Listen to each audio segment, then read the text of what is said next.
Alors bonjour, je suis aujourd'hui en direct de la salle des fêtes de Riotor de Randon où se déroule la journée AP3C qui est la journée adaptation des pratiques culturelles au changement climatique organisée par la Chambre d'agriculture de Lozère.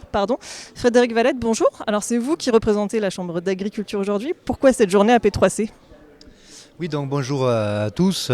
Pourquoi cette journée AP3C? Alors AP3C, c'est un programme qui est issu des chambres d'agriculture du Massif central, qui est porté par 11 chambres d'agriculture au Massif central, qui dure depuis 2015. Alors pourquoi une journée aujourd'hui? C'est parce qu'il s'est fait un grand travail et qu'il était temps d'amener vraiment les résultats de ce travail au plus proche du territoire, notamment donc, sous la Lozère, ici en cœur Lozère, puisque nous sommes à Riotor de Randon, et un endroit très impacté, notamment l'année dernière sur la sécheresse qu'on a vécue. Et c'est un programme qui s'adapte vraiment au système d'élevage, où on va vraiment pouvoir amener un diagnostic précis par rapport à toutes les données qu'on a qui nous amènent vers le système 2050. Donc dès aujourd'hui, nous pouvons aller vers les élevages pour les aider à s'adapter face au réchauffement climatique sur tout leur système. Parce que souvent, on parle de l'agronomie, forcément, c'est le premier levier qui nous vient en tête, mais il y a plus que l'agronomie, il y a tout le système, ça veut dire la production, et ça c'est très important, j'insiste énormément là-dessus. On a tendance à dire il pleut pas, il fait de plus en plus chaud, il faut diminuer la production. Non, l'enjeu et la volonté des responsables agricoles, c'est de s'adapter justement pour maintenir cette production et maintenir notre rôle essentiel qui est, ne l'oublions pas, de nourrir la population. On sait faire, et ce que je veux dire aux agriculteurs, venez vers la Chambre d'agriculture, on a tout ce qu'il faut pour vous accompagner, et demain on va gagner ce défi. Les agriculteurs, j'ai une énorme confiance en eux, et je suis sûr ils ont toujours su s'adapter à toutes les crises, et on va y arriver, j'en suis persuadé, on a tout ce qu'il faut pour les accompagner. Alors pour introduire cette journée, la Chambre d'agriculture a accueilli Vincent Caillès qui travaille sur le projet AP3C depuis ses débuts.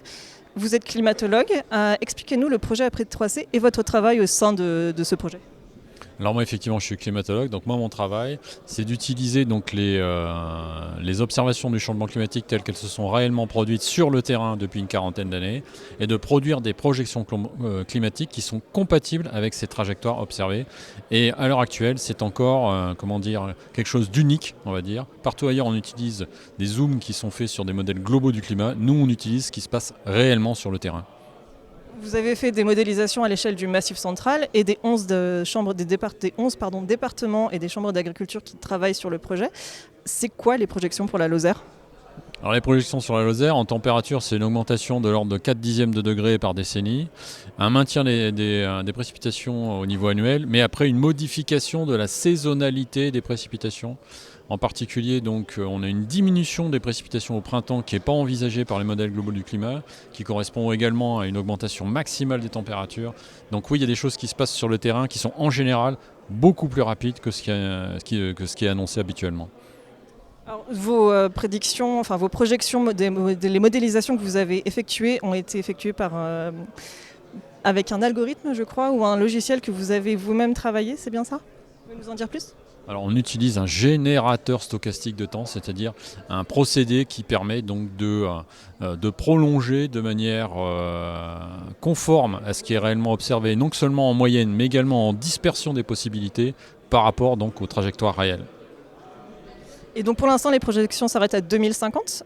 2050, c'est à la fois demain et dans très longtemps. Comment est-ce qu'on fait toucher du doigt aux gens ce qui va se passer ?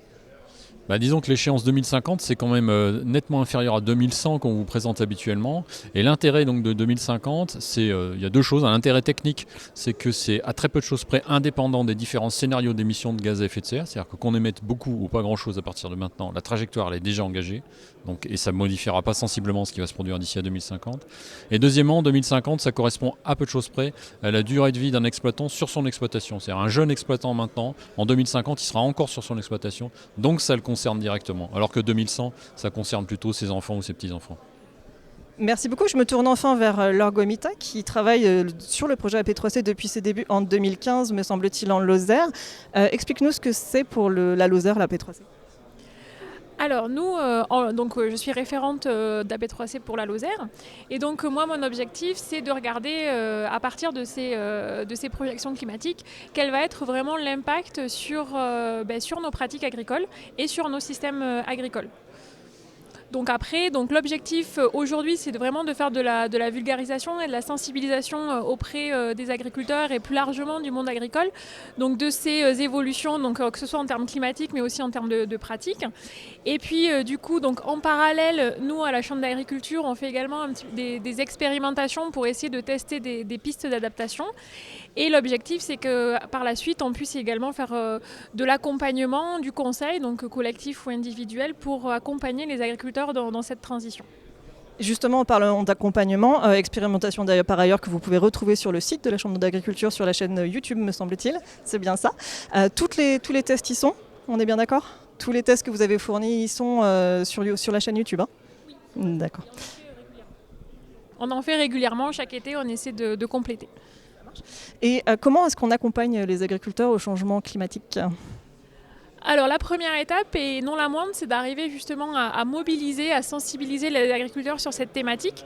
L'objectif, c'est pas d'être défaitiste, parce que ça peut être la première réaction quand on entend ces évolutions, mais de justement essayer de réfléchir, de se projeter et de se mobiliser pour adapter nos exploitations. Ce que font déjà les agriculteurs à l'heure actuelle, puisque déjà on a vu cette année, en 2022, ça a été un petit peu compliqué. Et donc nous, l'objectif, c'est de les sensibiliser et après faire de l'accompagnement collectif. Généralement, ça permet justement des retours d'expérience sur des pistes qui auraient déjà été testées chez l'un ou chez l'autre. Et après, plus de l'individuel pour étudier plus le système dans sa globalité. Puisque chaque système ne va pas s'adapter de la même manière. Du coup, c'est pour ça que ça peut être intéressant d'avoir cet accompagnement individualisé.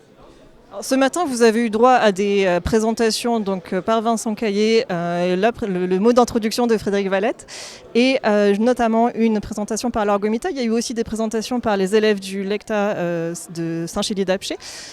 On peut voir surtout que l'autonomie fourragère est ce qui va craindre le plus dans les prochaines années, ce qui va questionner le plus. Comment on fait pour répondre à cette question ? Alors justement, c'est là que rentrent en jeu nos expérimentations pour essayer de tester de nouvelles espèces, de nouvelles variétés.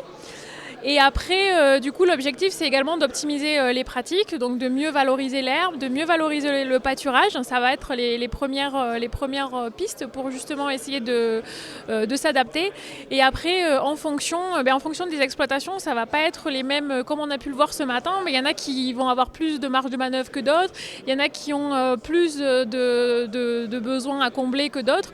Donc après, c'est pour ça qu'on va faire plutôt du cas par cas, l'objectif, c'est pas d'avoir un modèle, mais vraiment plusieurs modèles qui soient résilients et puis aussi vivables et viables pour les exploitations. Pour la dernière question, je me tourne vers vous, Frédéric. Le changement climatique, ça concerne les agriculteurs, ça concerne aussi le grand public, les élus. Tout le monde doit être impliqué. Comment on fait pour amener tout le monde autour de la table et les faire travailler ensemble ? Comment on fait ? Déjà, il faut effectivement se mettre autour de la table pour travailler ensemble. On sort d'une année très compliquée. Je crois que l'agriculture est beaucoup regardée face à cette problématique parce que je l'ai dit tout à l'heure, l'agriculture a toujours su s'adapter. Et il y a beaucoup de secteurs qui n'avaient pas encore pris la mesure du besoin de s'adapter et qui aujourd'hui on est devant le mur. Il y a la question de l'eau et qui va être travaillée cet après-midi à table ronde. On fait beaucoup de réunions, il y a beaucoup de secteurs, de métiers présents aujourd'hui, de collectivités, des agences de l'eau qui sont présentes aujourd'hui avec nous, les parcs, que ce soit le PNC ou le PNR Aubrac qui est présent également, très représenté. Ça pose un réel enjeu, un enjeu de société. Il faut absolument que demain, si nous voulons développer notre économie en Lozère, il faut pouvoir accueillir des nouvelles populations. On peut le dire, mais le dire, ça ne suffit pas. Il faut vraiment mettre tout ce qu'on a comme atout en avant pour vraiment favoriser ça. Donc la question de l'eau, effectivement, hein, si on veut arriver à mettre tout le monde autour de la table, on parle de l'eau et tout le monde vient automatiquement, c'est certain.